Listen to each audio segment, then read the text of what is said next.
Hey friends, welcome back to my channel. Thank you guys for coming back as always. So let's talk about the fact that this pandemic has some of us going broke by triggering impulse buying and panic buying and just buying in general. Even I've fallen into this trap. Normally I'm a pretty frugal person and I don't spend money on things that I don't usually need. I'm pretty good about intentionally buying things and being careful about how I'm spending my money and where. I have a budget, I have all those things in place. But like I said, even I have fallen into this trap. So in this video, we're going to talk about panic buying and impulse buying. And I'm going to talk about some of the ways that maybe we can avoid panic shopping and impulse shopping and maybe start saving a little bit more money and saving a little bit of sanity while we're at it. Let me start off with panic buying. That is so easy to fall into when everything and everybody around you is telling you that there's a shortage on everything. Everything from paper towel, toilet paper, Lysol, to soda cans. Now you know it's gone too far with the soda, but there's a shortage on the soda. That triggers something in you that tells you that, you know what, I need to go out and buy things that I don't normally buy. I don't typically buy paper towel, but when I saw that there was none in the stores, the first time I saw some, what do you think I did? I bought all the paper towel. I bought paper towel for me. I bought paper towel for other people. I bought it because there was a shortage of it, not because I needed it. I haven't used paper towel in decades. So even having paper towel, I was like, okay, what am I gonna do with this? We've used it, and as a matter of fact, I think we're a little addicted to it. So we're gonna have to reel ourselves in. But the whole point is, you tend to buy things that you don't necessarily need just because everything around you is saying that you need it. There is no more of it, so you need to have it. I didn't even know I needed yeast until the news told me that there was a shortage on yeast. I have no intention of making bread.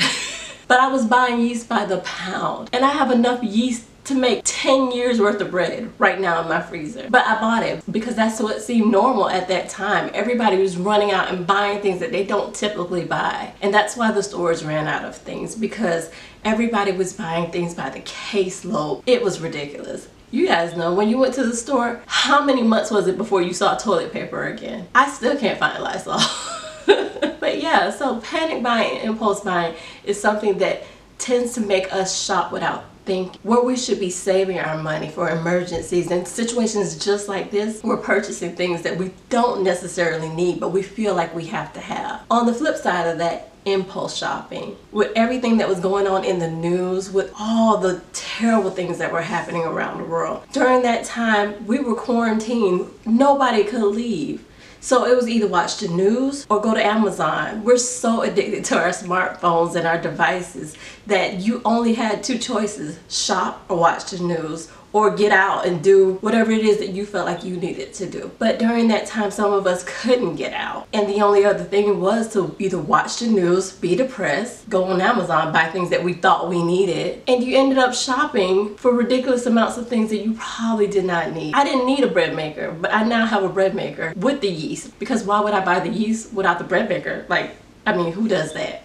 But the whole point is, it becomes an addiction. Impulse shopping and panic shopping actually becomes an addiction. You start going to the stores and looking for things that you know you cannot find. And if you are able to find them, you're buying them. Even if you have no intention of using them. After a while, you start hoarding them, and that's no good for anybody. With impulse shopping, you start buying things just because you're so happy that something is coming to you. I was just happy to track things at one point. And by the time it came, I could care less what was in it. So you just take the box from the door and you're so happy that it came, then you put it in the closet, never to see it again. But the whole act of purchasing by going online, looking up the item, price matching the item, having the item shipped, tracking it as it's making its way to you, that's where the high came from. Seeing the boxes at the door, okay, that was fine. But I started to get depressed when I didn't have anything to track anymore.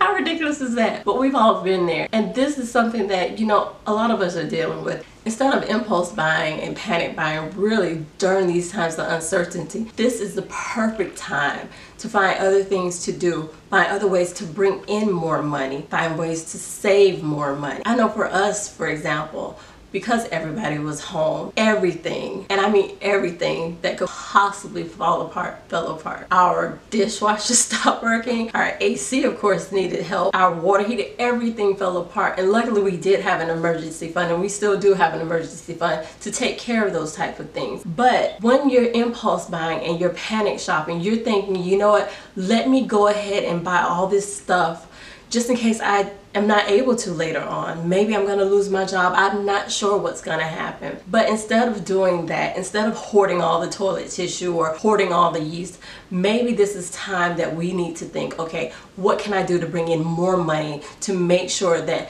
I have a stable foundation if something should happen? Maybe this is a time that you need to say, you know what, we have tons of stuff here and people are actually buying things that they don't need, so maybe I can sell it to them versus me buying it from them. So during these times, you have to find ways to battle the urge to impulse shop and to panic shop. Yes, the news and everybody around you is gonna be like, oh my gosh, there's no more hand sanitizer. Then you rush out and buy hand sanitizer from the most jankiest place, only to find out that it has methanol in it versus ethanol. But my point is, we have to find ways to save, make more money, stabilize our households to make sure that we're able to provide for those that we love during these times. We don't know if there's going to be a second wave. We don't know if there's going to be another shutdown. We have no clue what's going to happen because every day is something new. I myself have stopped impulse shopping and panic shopping because we have more than enough. I mean, I was in the grocery stores buying all the meats. I mean, I still buy all the meats when they're on clearance.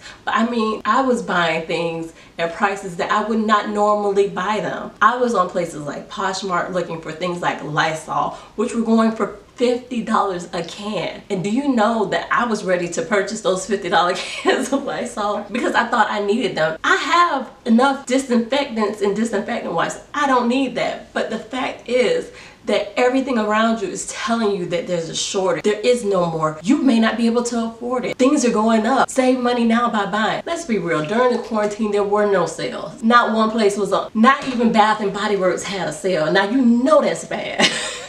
So why were we buying? Why were we willing to spend so much money during this? Maybe instead of using impulse buying and panic buying as a distraction from what's really going on, maybe we need to find ways to help the situation that's happening outside today. If you can. I mean, everybody's not able to go out and help at the local food bank or help at the supervisor of elections. Everybody's not able to do that. But maybe we need to find ways that we can help. And maybe that'll help to distract us from impulse buying, shopping, and even the news. I mean, yes, news, we need to have it. We need to know what's going on in the world, but to a certain extent. Sometimes we have to step back and kind of figure out what really matters at this time. What really is going to cause a positive impact on ourselves, our family, and our community. So maybe some of the ways that we can combat panic buying and panic shopping is to distract ourselves from it. I'm going to give you a couple tips on what I've done and maybe what you can do in order to kind of distract yourself, keep yourself busy in order to not panic buy or impulse shop. So one of the ways I mentioned is to declutter. Maybe go through your house, see what it is that you can clean. Look and see what it is you don't need anymore. This is the perfect time to get rid of things that you don't need. As we've been home, we know that our homes feel so much small. And a lot of it has to do with the fact that we have so much stuff that we've accumulated that we probably don't even need. So I say go through your house, declutter, and maybe sell some of that stuff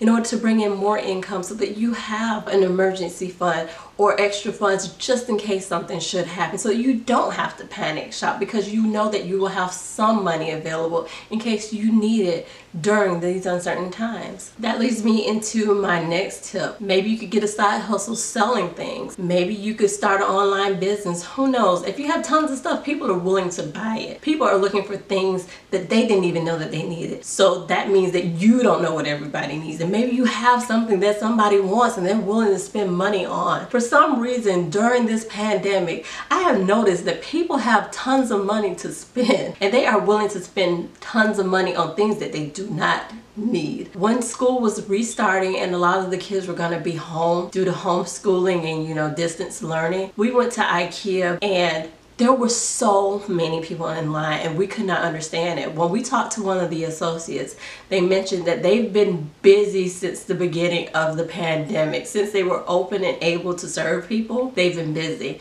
And during this time, they could not keep desks in stock. It didn't matter how much the desks cost. They could not keep them in stock. Chairs, desks, and kitchen supplies, they could not keep any of that stuff in stock. So people have money to spend, so they're willing to purchase. So if you have extra things that you're not using, or maybe you bought during the quarantine that you want to sell, think about selling that stuff and bringing in some extra income to your family. So that's one way that you can help to battle that need to shop. By keeping yourself busy, avoid panic shopping and impulse shopping, is to get a hobby. Find something to do. One of the major ways to battle the urge to impulse or panic shop is to be busy. I mean, if you're busy and you stay busy, you really don't have time to focus on everything else that's happening. So maybe get a hobby. I don't know, maybe you make cookies, maybe you make quilts. Maybe you can make some of those things for the people that are out there helping us during this time, that are on the front line, just to show your support. I have a couple nurses in my family and they have not stopped this whole time. They have not had the ability to stop. And it's the small things that matter to them. So if you get a simple hobby that you're able to provide simple things, like, I don't know, but they're in need of so many things, and it's the small things that matter. So maybe find something else to do with your time versus shopping online or going to the grocery store to find that single bottle of Lysol. So one of the best ways to battle the urge to impulse or panic buy is to disconnect from it all. I know that sounds crazy. You know, a lot of people aren't traveling, a lot of people aren't doing things, so we're not doing a lot of things that are distracting us. But maybe, and I thought about this too, maybe go somewhere where there are no cell phone towers. Maybe you go out in the woods with your family and social distance vacation, you know? Maybe do something where you guys are hiking or doing something with your family. So that's a part of disconnecting too. Maybe spend more time with your family, just talking about what's going on. Maybe even playing board games, maybe cooking. Maybe do a social distance vacation where you guys are out in the woods and you're fishing by the lake or doing things that you wouldn't typically do because, you know, we have all the things. It's a different time right now. So we have a lot of options that are a little more creative than we would like them to be. But you know what? At the end of the day, you have to make the most of what you have in certain situations. There's things that you can do that don't cost money with your family, and they'll appreciate it, because during this time, the memories that you want to have are not the memories of panic and fear and the fact that you have 20,000 rolls of toilet tissue in your closet right now. That's not what you want to remember. You want to remember the positive things that happen, especially if you have kids. Your kids do not need to be panicked and locked in and not sure what's going on. Talk to them, you know, let them know what's going on in a way that's appropriate for their age, but at the same time, maybe get them out the house doing something else. They should still be riding their bikes. They really should still be, you know, playing games. They can go outside and play kickball. They can go swimming. They can do whatever and still be socially distanced. It's just important that we kind of disconnect from the social media, from the online shopping, from the news, for even a quick minute. So that's one way to definitely combat, you know, the need and the urge. You see, I said need.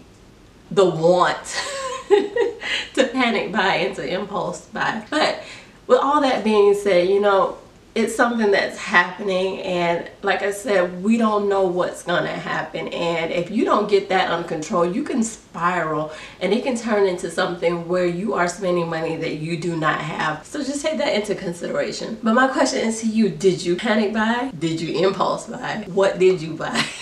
I am so curious to know what you guys bought. And if you didn't panic buy or impulse buy, what stopped you from doing it? I mean, how were you so disciplined that you were able to not do any of that during this time? Like I said, I think I'm pretty disciplined. I have budgets and all, but for some reason, I felt like, you know what? I have a little extra cash here. And it's probably because we weren't driving to schools. We weren't driving to work, so now I have extra gas money and such.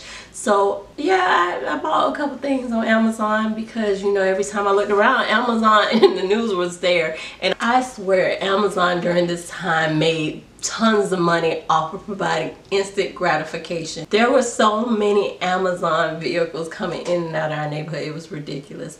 But they were the quickest way to get whatever it is that you thought you may need that you probably didn't need. But guess what? That's what we did during that time. But you know, like I said, now it's time to kind of reel it back and figure out what is important. What else can we do versus impulse buying and impulse shopping? How can we save more money? How can we bring more money in? How can we build a solid foundation for our families during this time? How can we teach them financial literacy and things that will help during a situation if it should come back, if it should happen again? You know, we don't know what's going to happen. And I think that the situation that we're in kind of brought to light that we're not immune to anything. You know, a lot of times we look at the news and we're like, oh my gosh, poor whatever country that is, or oh my God, I feel so sorry for them. But now we're in this situation and our neighbors are in this situation. So it makes you kind of look at things a little differently. And at the same time, it also shows you that you're not immune impulse spending and panic buying. No matter how disciplined you thought you were, no matter how much money you had saved, no matter how many things you thought you had in place, we all fell into that trap. Well, at least everyone I knew fell into that trap. But yeah, so thank you guys again for coming back as usual. I hope that you will comment down below on things that you may have purchased or things that you've done during this quarantine that you typically would not do. So make sure you share, like, comment, and all the good things. And until my next video, guys, bye.